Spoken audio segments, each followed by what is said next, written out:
Kaya alamin naman natin ang ating katanungan sa Balitaktakan.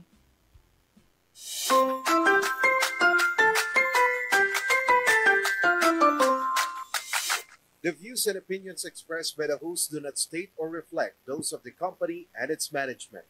Furthermore, the views and opinions and insinuations made by the host or guest do not reflect those of the show, the management, and the network. Yes, ang katanungan natin ngayong umaga ay mas magiging status-driven ba? Nagiging status-driven at materialistic nga ba ang kabataan ngayon dahil sa pressure ng social media fame? You know, in a way, parang sa akin, yes. Kasi being in the social media like almost ilang oras sa isang buong araw, parang dun ka na nakakakita ng inspirasyon, dun ka na nakakatagpo ng mga dapat gawin at hindi, ng knowledge, yung mga ganyan. At the same time, there are a lot of influencers na rin kasi, na in a way, ayaw man nating aminin, nai-influensyahan tayo nila. Oo. Ay, totoo. So, we are also being pressured dun sa kung ano yung pinapresent nila. So, I think ganun nga rin yung mga kabataan ngayon, na parang dun lang sila nakatutok. So, syempre, yung social status nila, tsaka yung pagiging materialistic, medyo nagbo-boom. At saka, nakaka-pressure nga din naman kasi. Totoo. Wag na tayong magluhan dito. Talagang malaki. Maglokohan. Talagang malaki ang influence talaga ng social media sa mga kabataan. Napakalaki po ng influence nila. And hindi po to dahil, dapat, wag po tayong dun maniwala sa, dapat hindi sila nagso-social media. Wala ka na lang magagawa kasi ngayon kapag ayaw kumain ng bata, nakaharap, tablet. Siyempre, pati ang bata, nakikita niya na yung mga kung ano-ano. Mas marunong pa pong mas nauna pang natututo ang mga batang mag-scroll ngayon kaysa magsabi ng Ay, totoo yan. Kaloka. Totoo yan. May mga ganong cases. Pero siguro, totoo talaga. Ako anak kabataan din Talagang, kabataan. Kabataan pa lang, 33 pa lang naman. Pero kasi totoo yun.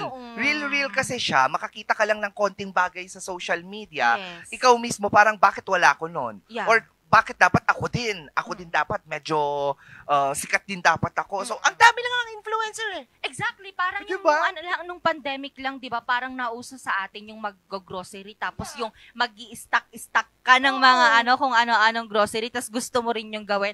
Siguro maganda yon kapag ginagawa mo siyang tama. Wag mo siyang gawing mali. Pero walang masama kung walang masama kapag na-influensyahan ka. Basta meron kang kakayahan. Pero kapag yung pagiging materialistic mo, nasusobrahan na, nakakagastos ka na ng mga hindi na dapat. Libo-libo. Yes. Sa isang bagay o sa mga bagay na hindi mo naman talaga kailangan kasi napanood mo lang naman at kinainggitan mo lang. Wag naman. Kasi isang pinakamasamang ugali ang inggit. Pag inggit na ito, hindi mo gagamitin sa tama. Yes, dapat inggit, pikit. Hindi.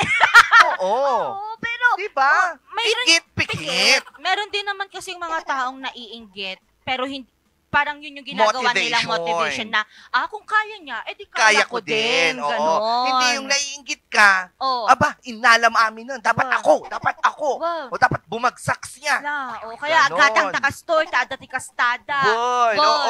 Umapalak, sige nga doon, takwa, papagsakan taman isuna. Kasi nga ugali, madi. Madi nga talaga po, kasi nakakapag, yung too much na inggit, nakaka-push siya na gumawa ka ng mali. Yes, tama. At marami na akong kilalang ganyan. Hindi na mawawala yung mga ganong tao. Well, totoo din. Hindi mawawala. Pero bakit nga ba hindi sila nawawala? Hindi ba dapat sila ang unang mawala? Grabe po. Pero hindi. Huwag nating ugaliin. Walang masamang mainggit. Hindi ka i-judge ng tao pag naiinggit ka. Pero wala naman. Who cares? Diba? Mainggit ka, sige, gawin mo lahat. Sa mundo natin ngayon, wala nang pakialamanan. Totoo. You live to the fullest. Yes. Basta lang, siguraduhin natin na wala tayong naaapakang ibang tao. Yun naman yung importante. Do everything on your, as long as you are capable in doing such or in doing so, basta wag kang mang-aapak ng ibang tao. Kasi once na nakaapak ka ng ibang tao, mag-aaray yan. Tapos magsosorry ka. Sabihin mo, aray, sorry. Ganon. Pero wag din nating ugaliing gumamit ng sorry. Palagi. Tapos hindi mo naman siya ginagawa ng maayos din. Nag-sorry ka nga. Tapos, labas sa ilong. Pumi. Ganon. Hindi, pero ganon. Sana po, saka na natin gawin yung mga gusto natin. Tayo mga hindi mayayaman pinagpala sa pera. Mayaman ako. Mayaman tayo. Wag nating i-manifest na tayo hindi pinagpala dahil lahat tayo pinagpala. Yung iba paparating pa lang kasi. Yung iba naman pinapala na. Yun lang. Hanggang wala pa, stay muna. Magtyaga-tyaga muna po tayo. Tyaga-tyaga tayo. Dahil naniniwala tayo, kapag may tyaga, may nilaga. Kapag may tyaga, pagod ka. Ayan, ang ating balitaktakan kayo. Ano ba ang nasa isip nyo patungkol dito sa katanungang ito? I-comment nyo lang sa ating Facebook Live ngayon sa Regional News Group RNG Luzon. Kung hindi naman kaya, balikan later on sa ating Morning Balitaktakan Facebook page.